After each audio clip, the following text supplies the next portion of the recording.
pensamos que eso no debe salir de la población más necesitada.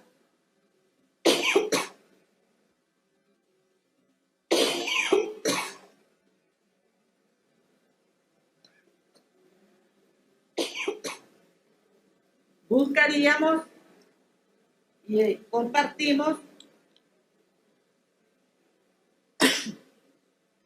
en ese sentido. Proponemos que sea un dictamen parcial por lo máximo de $1 millón, que está considerado ya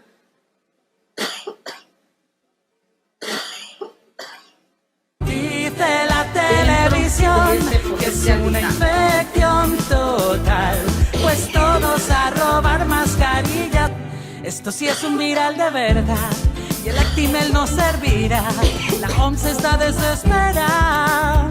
Oh, ¡qué horror! No olía jabón, yo que solo me duchaba como última opción. Y ahora me froto fuerte hasta que acabo el cocido y me enjuago los dientes con 1 litro de limpio.